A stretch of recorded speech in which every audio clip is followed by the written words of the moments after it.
భిన్నంగా మనందరికీ గుర్తుండిపోయే క్యారెక్టరైజేషన్ తో రాబోతున్నటువంటి అల్లరి నరేష్ గారి మాటలు ఇప్పుడు వినేద్దాము.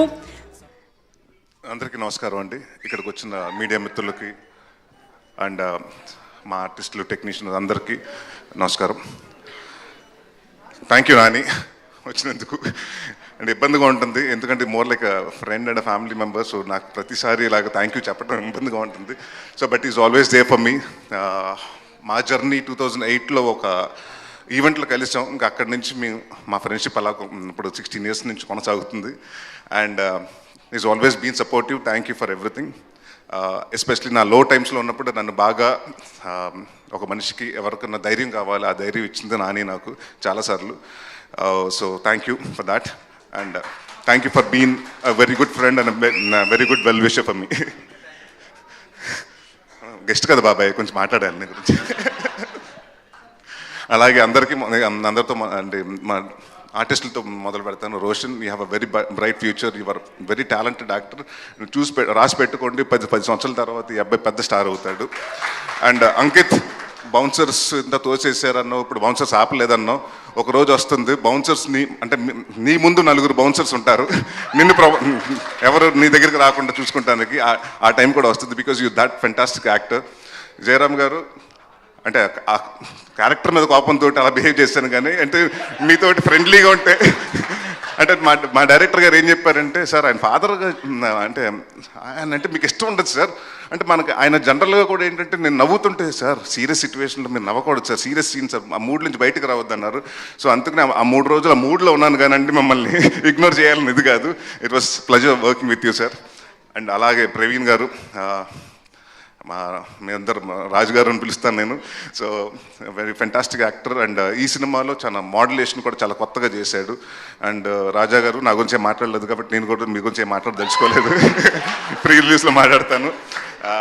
అండ్ సుబ్బు గారు, అంటే ఈ సినిమా జనరల్గా ఏంటంటేనండి, ఒక పర్సన్ అంటే కసితో చేశాడు అది అంటారు కానీ ఈయన దాకోసం దాదాపు 2.5 సంవత్సరాలు ఈ సినిమా నాకు కథ 2.5 సంవత్సరాల ముందు చెప్పడం జరిగింది. అప్పటి నుంచి ఏదో అనుకోకుండా నా వేరే సినిమాలు కమిట్ అవ్వటం, అది ఫినిష్ అవ్వటం, అలా వెయిట్ చేయాల్సి వచ్చింది. బట్ ఈ 2 సంవత్సరాలు ఏ రోజు టైం వేస్ట్ చేసుకోకుండా ప్రతి డిపార్ట్మెంట్, మ్యూజిక్ ఎలా ఉండాలి, సౌండ్ ఎలా ఉండాలి, ఆర్టిస్టులు ఎలా ఉండాలి, పర్ఫార్మెన్స్ ఎలా ఉండాలి, వాళ్ళ కాస్ట్యూమ్స్ ఎలా ఉండాలి అని ప్రతిదీ చేసుకున్నారు.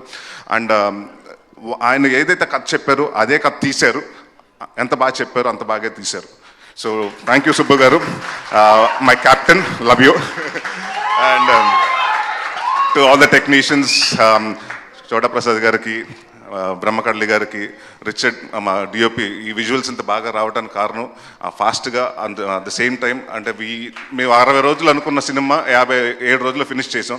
సో దానికి కారణం one of the reason Richard గారు. సో ఆయన లేరు, మెడ్రాస్లో ఉన్నారు. So thank you sir. And one of the backbone of the film Vishal Chandrasekhar, మీరు చూశారు. అండ్ ఇప్పటి వరకు ఆయన ఒక క్లాసిక్, సీతారామం ఇలాంటి మ్యూజిక్ అన్ని ఉన్నారు. ఫర్ ద ఫస్ట్ టైం ఆయన కంఫర్ట్ జోన్ నుంచి వచ్చి సో కొత్త సౌండింగ్ ఇచ్చారు. సో డెఫినెట్గా ఈ సినిమా మీరు 20వ తారీఖు చూసినప్పుడు మీకు అర్థమవుతుంది. అండ్ అంటే నేను నాంది సినిమా తర్వాత చాలా కాన్ఫిడెంట్గా, అంటే ఏదో సినిమా అంటే డెఫినెట్గా రిలీజ్ ఉంటే ఒక వారం ముందు టెన్షన్ వస్తుంది. ఈసారి మాత్రం టెన్షన్ లేకుండాను, ఎందుకంటే ఏదో హిట్ కొట్టేసాం, ఇదేదో సక్సెస్ మీట్ లాగా ఉంది, కానీ నాకు సినిమా రిలీజ్ అవుతుంది, ఆ టెన్షన్ లేదు. So thank you everyone who has been part of Bachhala Malli, and thank you for the press, print and everyone who has come here to support me. Thank you very much. Thank you so much Allari Naresh గారు. Actually అల్లరి నరేష్ గారు అని మాకు అలవాటు అయిపోయి అనేస్తున్నాం, కానీ ఇప్పుడు నాకు తెలిసి మహర్షి, నాంది నుంచి యువర్ ఆల్రౌండర్ నరేష్ గారు. ఏ క్యారెక్టర్ అయినా చేసేస్తున్నారు, అంతే అద్భుతంగా అట్రాక్ట్ చేస్తున్నారు. అయితే మిమ్మల్ని ఖచ్చితంగా అడగాలి ఈ క్వశ్చన్. సో మొండితనం, మూర్ఖత్వంతో మీరు రియల్ లైఫ్లో నరేష్గా తీసుకున్నటువంటి డెసిషన్స్ ఆర్ ఫేస్ చేసిన సిచ్యువేషన్స్, ఎనీథింగ్? ఫ్లాప్ సినిమాలు చేసినప్పుడు ప్రతిసారి అలాగే అనుకుంటాను, అనవసరంగా చేసే సినిమాని. అలా చాలా ఎక్కువ ఫ్లాప్లు ఉన్నాయి, కానీ చాలా ఎక్కువ అలాగ ఉన్నాయండి. డెఫినెట్గా ఉంది, బాధ కూడా ఉంది. ఇప్పుడు తగ్గిందంటారా? అలాంటి అంటే ఇప్పుడు మనస్ఫూర్తిగా నాకు నచ్చిన సినిమాలే చేస్తున్నాను. I'm only believing in the content more over the call. And ఇదివరకు ఏంటంటే నెంబర్ ఆఫ్ ఫిల్మ్స్ చేసేవాడిని, ఇప్పుడు నెంబర్ ఆఫ్ ఫిల్మ్స్ కాదు, quality of the film is important అండి. I'm very choose about scripts అండి. ఎస్, అండ్ మీ డైరెక్టోరియల్ వెంచర్ కోసం కూడా ఎదురు చూస్తూ ఉన్నాము. Any update? సుడిగట్టు నేను డైరెక్ట్ చేయట్లేదమ్మా, బట్ ఇప్పుడైతే ప్రస్తుతానికి ఏం లేదండి. I'm working on few scripts, but my major concentration ఇప్పుడు as of now is on acting only. Okay, as of now మేము కూడా బచ్చల మల్లి కోసమే వెయిట్ చేస్తున్నాం. Thank you. Thank you so much Naresh.